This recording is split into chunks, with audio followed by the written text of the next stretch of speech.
Paula from Chic Emporium, and today I'm going to transform this very cute little cupboard that I picked up from a junk shop. I have chosen coal, which is a nice grey colour, and petticoat, which is a kind of light grey. The petticoat's going to be the main colour, but I want some coal showing through underneath, so I'm going to do some grey in some areas and then paint over the top with the petticoat. And I'm then going to show you how to do some image transfer using Vintage Rocks finishing cream. I printed off some images and I'll talk a little bit more about those when we get to that stage, but the first thing I need to do is get some of the main colour onto it, and then I'll come back and show you what we're going to do next. Alright, thanks. Right, I thought I'd show you where we're up to. I've used the coal just to paint the edges, not the main bits in the middle, and I've also done one coat inside just to tidy it up. I've decided to use some crackle glaze. So I was going to show you how I'm going to do that. I don't want crackle glaze over all of it, but I do want it to have a kind of old vintage look. So I'm literally just brushing it in areas on top of the grey that I've used, so not everywhere. I don't want it, just want the sort of edges to look cracked. So I'm going to go over the whole of the piece in this way, just around the edges of everywhere, and then I'm going to blow dry it with my hairdryer because it's got to be properly dry for it to react with the next layer of paint, and then I'll show you how that works when I've got that all dry. So I'll come back then. Alright. Right, I've done the crackle glaze and made sure that it's completely dry, and it's quite hard to tell other than touching it because it leaves quite a shiny look to it, so you do have to feel and touch it. And now with my second colour petticoat, I'm brushing on gently as I can, and really as much as possible. Little, come here, come here. As much as possible, just one stroke. Can you come up here? Oh, he's been naughty. But if you can zoom in with the camera, you can see that it dries really quickly and starts cracking immediately.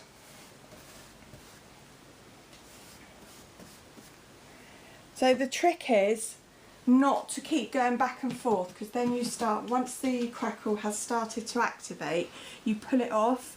So it is just trying to be gentle and sort of as close to one sweep as possible. And it can look a bit messy at this point, but don't worry, because by the time you start sanding it, it all comes together and looks fine. Obviously I'm going to paint the inside bit as a plain of the same colour, and there's no crackle on that, so because I just wanted the edges.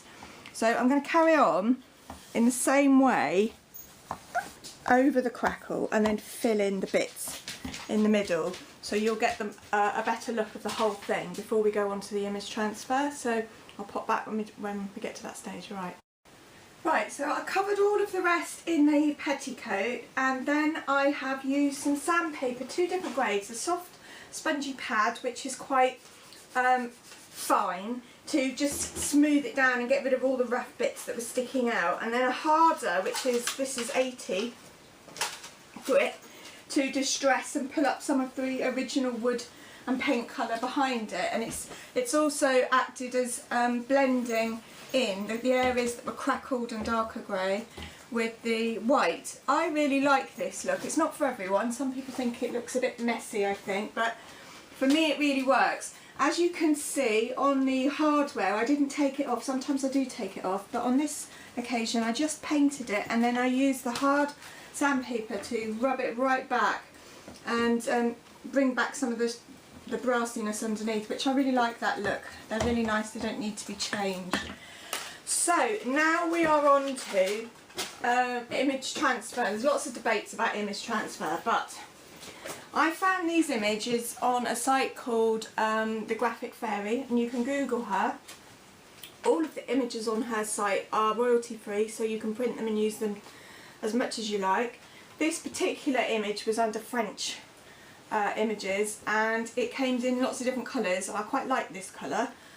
So this has been printed on my normal inkjet printer. I have found in the past that printing on a laser printer, it comes out better, or not necessarily better, but more, it's a more stable process, but it is totally doable on an inkjet printer. So the trick seems to be print it out the night before and let it properly dry, let the ink properly go off, which is what I did. I printed it off last night. I've then cut round the edge, quite close to the edge of the pattern, because I don't want to be rubbing away any more than I need to. I've reversed one of them, as you can see, they're not, so that, and they're going to go there, but they need to be reversed so that they match, so they're going to go there.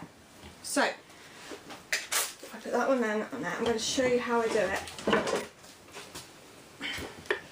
Now, you can transfer images with all sorts of products, and you can even transfer it with paint. But on this occasion, I'm going to use the finishing cream matte from Vintage Rocks, and the trick is to get the whatever it is you're transferring very wet. So, I'm going to first of all use my brush and cover my image in the finishing cream. So I want to give it a chance for the ink to start loosening up. I'm then going to use my finishing cream where I'm going to put my image. So I'm going to wet it there as well. Okay. So now the image is starting to loosen up, and particularly if you're doing a big image, it will start to dry already, because this finishing coat does dry really quite quickly. So there we are, I've loaded it up, I've got a wet bit there and a very wet image. So I'm going to put it in place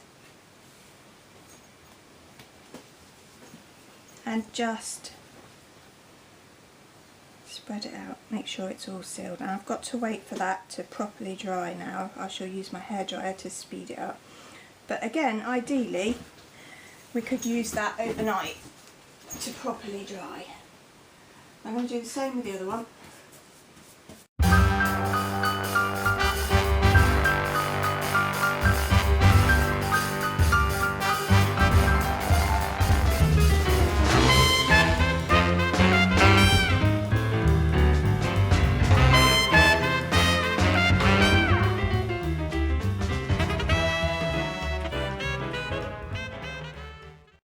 So now I've thoroughly dried it, we go on to the next stage, which is to apply water, and it's just normal water. You can see the images. And I'm going to gently use my finger to rub away the back of the paper, which hopefully will leave the image that I've printed behind. This is not an exact science, and never is, and if you expected your image to come out perfectly, you'll be disappointed. So I might even have to touch up with a paintbrush, so I don't know, so we'll have to just see. But here we are, look, as I'm revealing the paper, the image is left behind underneath. I'm getting these kind of rolls of the back of the paper.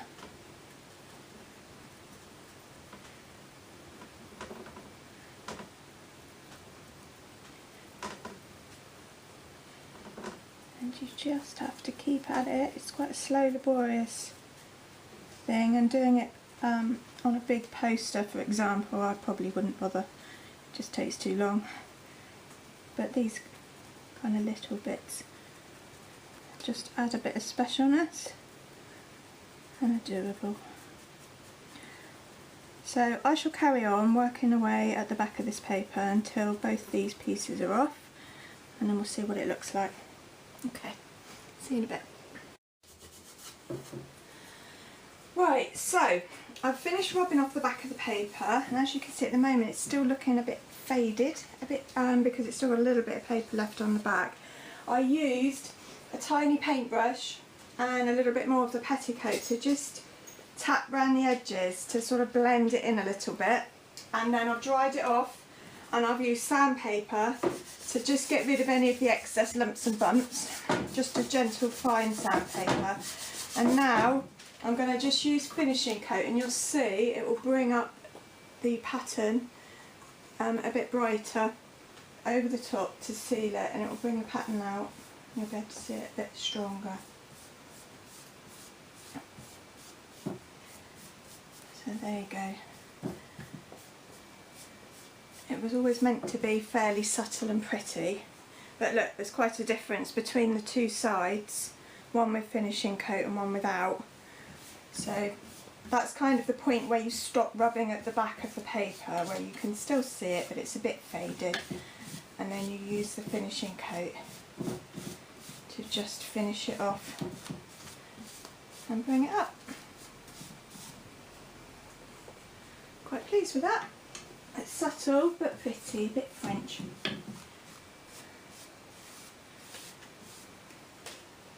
Right, I shall come back when I get to the next stage. Right, so although I'd finished that drawer with the finishing cream and I've dried it off with a hairdryer, I wanted to finish off the whole piece with wax because I like the finish of wax, and I was desperate to use my Buzz Wax brush. I've never used one of these before, and it is really cool because you get to really circle it, get it into all the grooves. Now as you can see, the wax slightly changes the colour, makes it slightly darker. It smells delicious, by the way. I've never had wax smell nice, but this smells nice, not in a chemical kind of way, in a sort of lemon fresh smell kind of way. So I can really get into the grooves with this brush,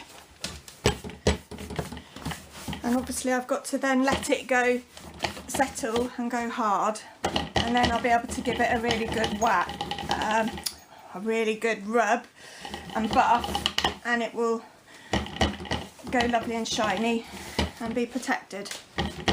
So when I've got it all waxed, I'll come back, and when I manage to buff it up I'll show you what it looks like, and then that will be project finished. Thank you. Right, so it's all done, all finished. The wax, my room smells delicious, even the dog loves it, keeps trying to lick it. And I really like it. I really like the subtleness of the image transfer. I really like the contrast in the two colours. I love the crackle glaze. I love the finish. I just think it looks really, really pretty. So have a go at the image transfer because it's easy. Just stick to little bits. Be prepared to use a paintbrush to touch it up. Wait for it to be just slightly faded, and know that the finishing cream will bring it back to life. You can always then do what I've done, which is wax over the top, so you get the same finish as you do everywhere else, but you do need the finishing cream to bring it back to life first. The wax wouldn't do it on its own, it needs the finishing cream. So until the next time, and I really, really hope the next time you will see me in my new shop. I am so close I can nearly smell it.